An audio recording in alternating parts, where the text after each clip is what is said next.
This meeting is being recorded.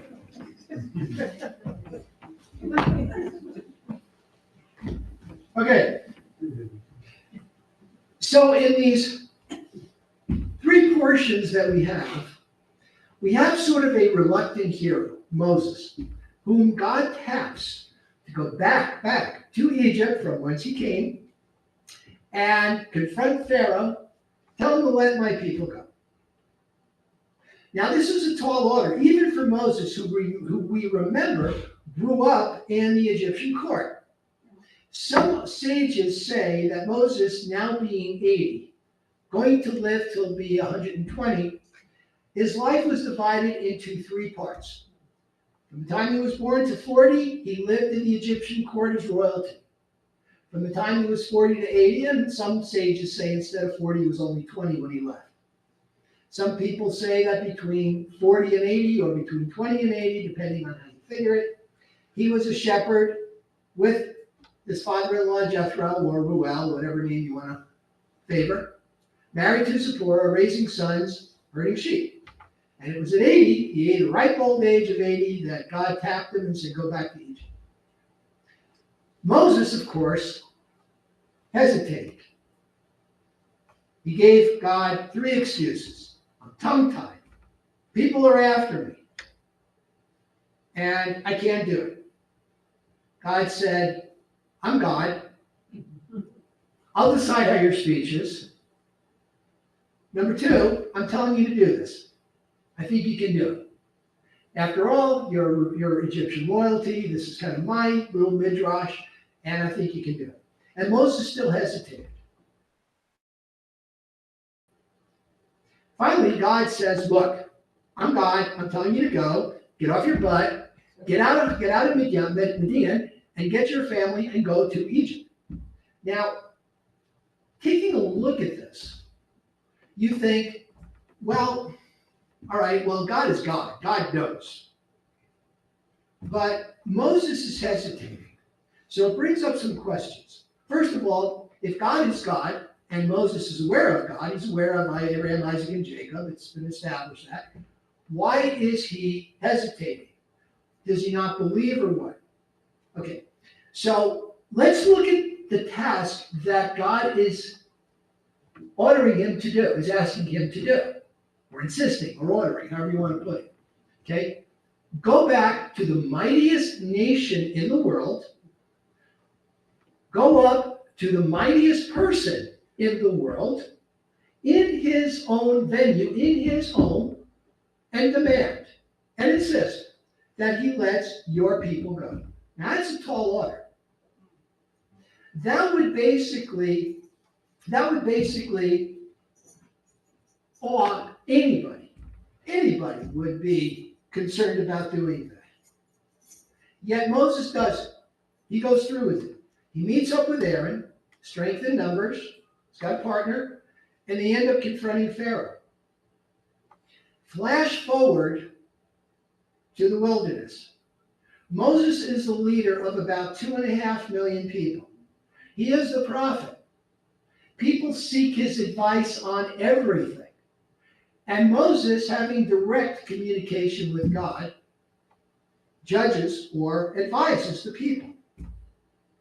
So what do we learn from this? How many times have you or somebody you know set out to do something, or they want to do something, or they're thinking about doing something they don't think they can? Richard Branson, the head of the Virgin brand, what did he say about achievement? He said, find the job or do something that you want to do that you may not think you're qualified to do, and then once you get the job, rise to the occasion. And I think the interpretation of this in popular English would be, may your reach exceed your grasp. In other words, don't settle for what you think you can do.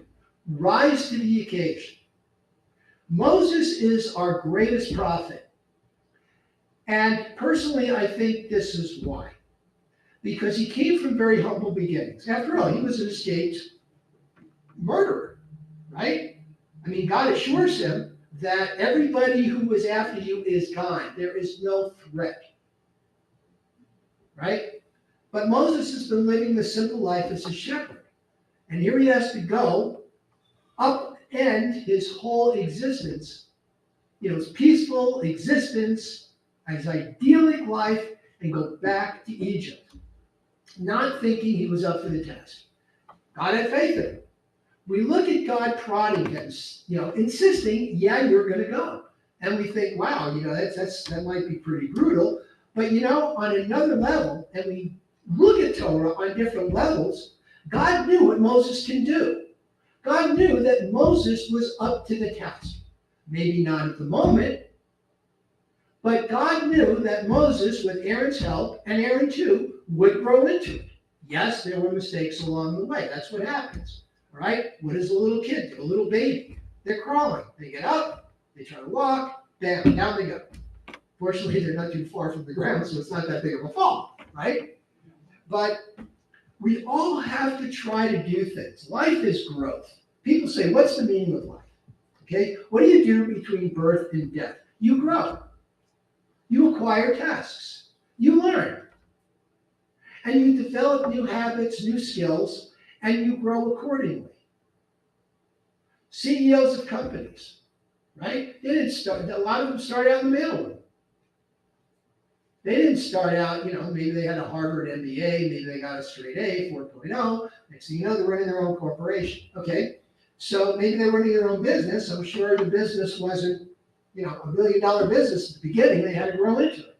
They had to get clients. They had to establish themselves. We all grow. And this is what Moses did in the greatest way possible. He became a leader and an example for us. He showed us how to live.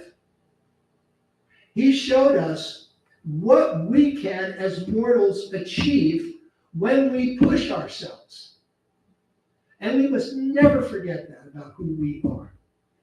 We must never falter, right? If there's something you don't think you can do, but you want to do it, go out and do it anyway. Don't sit back and try to talk yourself out of it. We all have these issues with self-esteem, okay?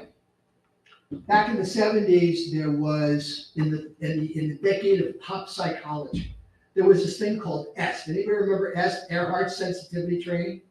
They lock you in a room, don't let you go to the bathroom, telling you that you can control your bodily functions, and tell you how to get mastery over your life, right? So what would somebody from EST say? No, you have to do the task. It doesn't matter whether you think you can do it anyway. Do it anyway, right? 12 step, what do they say? Fake it before you fake it until you make it. Moses is our example. Moses showed us you can go from a lowly shepherd managing animals to the greatest prophet managing 2.5 million people. Let us learn by his example and let us face life, never backing down from a challenge. You fail, you get up and you try it again. As that great Jewish business philosopher Mark Cuban said, you can fail thousands of times, you only have to succeed once.